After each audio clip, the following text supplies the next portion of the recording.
Hello everyone and welcome back to Backlot Banter. I'm Tanner Dykstra here today for a solo review of Ballerina, or from the World of John Wick, Ballerina, if you're nasty. Before I get into my thoughts on the newest film in the John Wick series and the first spin-off film of that franchise, I want to remind you to subscribe to Backlot Banter if you are not already. We do weekly movie reviews like this. Usually I'm joined by my lovely co-host, Tucker Hazel. We also do, however, monthly box office recaps for the domestic and international box office, as well as long, in-depth discussions on classic and international art films. Right now we are working our way through the Palme d'Or winners, the history of the Cannes Film Festival. So if any of that interests you, subscribe to this channel, or I should say, join our Discord server. That link is in the description there. You can talk about movies with us and various other topics. We have channels for topics aplenty there. So join that up and we'd love to have a little discussion with you. A discussion perhaps about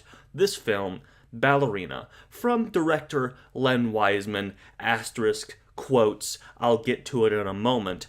This is a film that stars, of course, Ana de Armas. She is taking up the mantle of a John Wick movie from Keanu Reeves, who also makes an appearance in this film. It's sort of an extended cameo appearance. I'll get to that as well.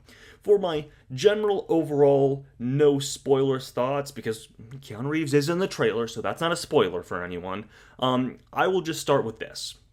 I think Ballerina is a very good movie against kind of all odds. If you are at all keeping track of the production of this film, you know that it was delayed a full year from last summer 2024, for extensive reshoots, for which Chad Stahelski, the usual director of John Wick 1 through 4, came in and reshot, it seems, much of this film. And I'll get into what I think is left over from the initial version, or what can maybe be theorized to be left over from that version, but by and large, this is a great action film, very much in the lineage and legacy of the John Wick action that we've come to know, that Stahelski is so good at delivering. And Ana de Armas herself, as the lead of this series, also very good. Would love to see her return in sequels to Ballerina or in further John Wick films, if they're apparently going to make a John Wick 5. I'd love to see this film and that series that exists sort of intertwined, because I think this film does a lot right in the world building, in the characterization, and of course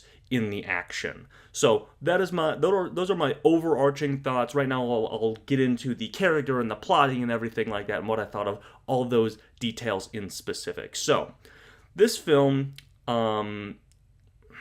is, like I mentioned, you can feel the remnants, especially in the first couple acts, I would say. Maybe the first hour or so. There are some vestigial remnants of Len Wiseman's version of this film. If you're not familiar with Len Wiseman, let me tell you a few films that he's directed. He's directed films like the first Underworld film, Live Free or Die Hard, the reboot of Total Recall from about 10 years ago. He is, I would say, not a good director, and so I had some apprehensions going into this film that it would be a poor film. But then Stahelski came in, worked his magic on this, and I think it all really works.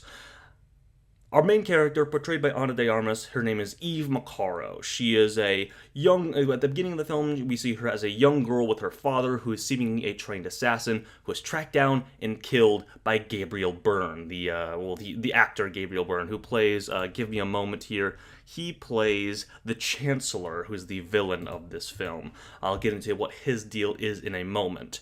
But she is quickly adopted by Ian McShane and brought into, as you might recall from the second John Wick film, the sort of ballerina/assassin school that exists in this fantastical, in-depth, twisty-turny world of assassins. She is a student there, and then we fast forward through the years. She is getting trained and going out on assassin missions of her own. We see Ana de Armas do all this, and this stuff is good. I think the action sequences here can feel relatively disconnected from the rest of the narrative. I think that's where maybe the reshooting and replotting of this film can come up quite handily, quite readily, is when you see these sequences and you're like, this is fun action. She's, protecting people at a weird club that the theme is like, that's below freezing. It's a good gimmick, and it makes for some fun action stuff. And then in retrospect, you're like, well, how does that relate to the rest of the movie? You're not really sure. Maybe it's just its own standalone scene of her becoming self-actualized as an assassin. But then there's also, like, a sequence immediately following that is kind of the same thing, so it's a little bit stop and go, but if you're going for a fun action movie, you're getting that in those sequences, so don't worry there. You also get a little bit of Keanu Reeves in this first section, where they bring up this theme of, choosing, do you have to live this life, this violent life of assassinations and medallions and assassin hotels and things like that, or do you have a choice to be able to leave that life? This is a theme that is pretty loosely connected throughout the rest of the film. It doesn't feel as though that necessarily we're following that up, but we also introduce some child characters, and we're wanting to get them out of this life. So I suppose in that sense it makes sense, and we also tie things back around to the origin of Ana de Armas' character Eve, that perhaps she was not given a choice at all to follow the lineage, to follow in the footsteps of her father or her other familial origins, which come into question in this film, I guess. So then pretty quickly we move on to the reveal of what the villainous plot, the villainous narrative is here. Gabriel Byrne, the Chancellor, runs a sort of assassin school cult. It's not necessarily clear how different it is from the other schools that exist, like the Ballerina school, for example. Perhaps that we're meant to think about that as a sort of connective tissue for our character. But she wants to put a stop to what he is doing. He is essentially abducting and forcing children to learn to be assassins in this, what we learn to be basically like a Swiss village, a snowy Swiss village where the latter half of the film takes place. So she is dead set on getting there and stopping him and killing him. That is our thrust for the rest of the movie. That can, like I mentioned, that can come around relatively quickly, and we somewhat abandon some of the plot that appear to be set up in like the first 20 or so minutes. But honestly, the threads that we follow here are much more interesting. So then we go on to meet a character that you may have seen in the advertisements for this. This is Norman Reedus' character, Daniel Pine. He is a member of this cult who we learn is trying to escape and take his daughter out of it. He doesn't want his daughter to be trained to be an assassin, much like Eve's father, Ana de Armas' character's father, doesn't want her to be trained as an assassin when she is a child at the beginning of the film. So, this is when we kind of get the last subpar action sequence, I would say. Everything after this point, which is maybe like an hour into the film, every action sequence following this one is incredible, and I'll talk about them in just a moment. But again, here you can kind of feel some of the plot disconnects. Norman Reedus is decommissioned, he's not fully killed, or maybe he is, but you're like, oh, I guess he's just not in the movie anymore. He was just here for this one scene, that perhaps in a different version of this film he was much more present throughout. But here he is just kind of a one-sequence character. It should also be noted that in this sequence, something that I picked up on is that there's a little bit of a gag where they're fighting in a hotel room, and they're using or they're hitting someone with a remote control for a TV, and the TV switches between 3 movies. I did not catch the first one, but the latter 2 were Airplane, the 1980 classic Airplane, one of my favorite movies of all time, and then a Buster Keaton movie. I want to say the name of that movie is Last Week or Last Month, but it's the iconic sequence when Buster Keaton is standing there and the front frame of the house falls down around him, and he perfectly threads the needle and stands just as the open window of that front face of the house falls around him. It's an iconic clip. Many people have seen it. You're probably familiar. I kind of felt like that was a fun little encapsulation of basically what Stahelski is doing with the John Wick series as a whole, this film included, as he has basically directed this movie entirely, is weaving together that like zany airplane comedic stylings with some bombast and like Keaton-esque stunt work and everything like that. Basically looking to make a modern amalgamation of these two kind of things. The zaniness and then the how did they do that stunt work stuff that Buster Keaton pioneered over 100 years ago. And I think that mixture has really come into focus for him. He's really come into his own in making those kind of movies. I obviously loved John Wick Chapter 4 from a couple years ago. I think this follows it in that very same tradition. Then after this scene, we get the classic, she goes to the weapons dealer, essentially. And we get an entire action sequence here that is centered around using some weapons that are strewn about. Largely some grenades. The grenade work in this sequence is amazing. It is so funny, it is so cool, so bombastic, so explosive, excuse the pun. But there's just some things that are done here that make your jaw drop, that make you burst out laughing, and it's exactly what you want from a John Wick-style movie. And Ana de Armas is doing all of it. This is all on her, blowing up these goons, throwing a box of grenades at them, trapping someone behind like a giant iron door, and throwing a grenade back there that blows a hole in the back wall and everything like that. Flipping over a table and someone on the other side of the table gets blown up by a grenade. It's incredible, incredible stuff. After this, we pretty quickly shuffle off to just like, okay, now we're in like Switzerland or whatever, because that sequence is maybe in like New York or something. Again, if you're thinking about it in retrospect, you're like, yeah, wow, that the point A to point B of this movie is really quick and not super concerned, but we're just there. And we are just continuing on this thread of incredible action sequences. There is basically no break in between. We see Ana de Armas basically roll up in this weird little Swiss village. There's families and children and everything like that, but the vibe is certainly a little bit off.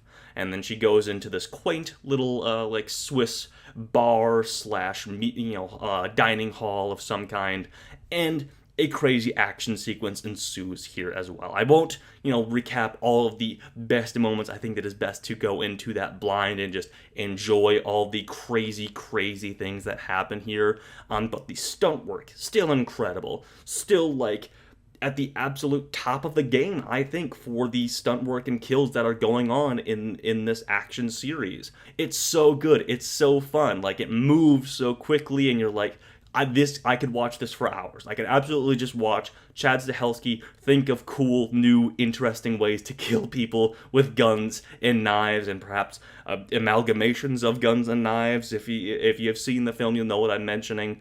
After this, we get the appearance of John Wick truly in the film. Like I mentioned, he pops up towards the beginning to have a short dialogue sequence with Ana de Armas. And then again here. He has a sort of soft spot for Eve, John Wick does, and gives her a little bit of leeway. It is not entirely clear to me why he is in this movie, past being a hook for the advertisement, being a hook to get people in the theater to go see this movie, but it's Keanu Reeves as John Wick. Like, I am predisposed to just like him, like his demeanor. This, of course, does take place, I think, apparently during the events of John Wick 3, or perhaps in between 2 and 3. I'm not sure on that, and it's ultimately not that important. Their sequence is a little just a back and forth of, like, I need to kill him, John Wick saying, I am here to kill you, but I guess I'll allow you to kill him. You have until midnight to kill Gabriel Byrne, essentially. And I keep calling him Gabriel Byrne. He's the Chancellor. Who cares? It should also be noted that we are like cramming in some stuff about how another side character named Ella, I believe, is Eve's sister, and Eve is initially from this, assassin cult Swiss village town. But her father broke her out and tried to save her, which is why Gabriel Byrne was after him at the very beginning of the movie. And she has this connection with her sister, but her sister dies immediately after they make that connection. Again, some like plot stuff that is maybe just not fully threaded in perfectly throughout the rest of this film. That feels a little odd, feels a little off. There's a couple of things like that, certainly.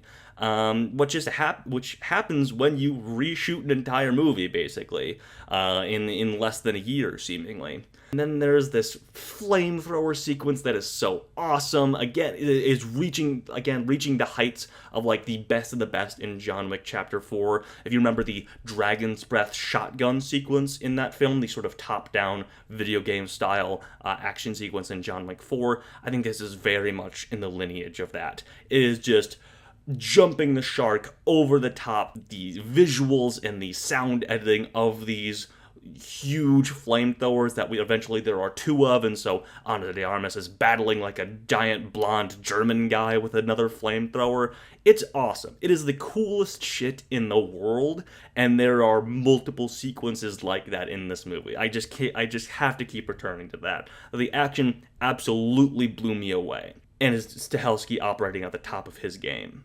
And then the movie just kind of ends. Yeah, she ends up killing the Chancellor. Surprise, surprise. She ends up killing Gabriel Byrne, and then she kind of like goes back to her life. But hey, wouldn't you know it? A bunch of assassins are after her. As I'm talking about it, as I'm talking through the plot and everything like that, you kind of realize that like the plot connections, the narrative is perhaps a little loose, a little bit sewn together roughly. But the action is just so good, and Ana de Armas is so good in it that I end up having a very positive view on the film as a whole. If you're going to it for high-octane action movie, you will not be disappointed. I also don't think you're going to be fully lost as what is going on in the story. It moves from moment to moment quite seamlessly, I would say, but it's only in retrospect, looking back on it, you're like, oh yeah, what was the deal there? How did she get from point A to point B? Or like, so what was the connection with the Chancellor and the village and everything like that? But broad strokes, great action movie. Definitely recommend you go see it. If you like the John Wick series, you will like John Wick, or From the World of John Wick, Ballerina. So, those are my thoughts. If I'm going to give a score here, I'll go 7.8. I think it is just shy of being a great movie for all of the things I mentioned, but it's very, very good, certainly. So, thanks for watching, everyone. We'll see you next time.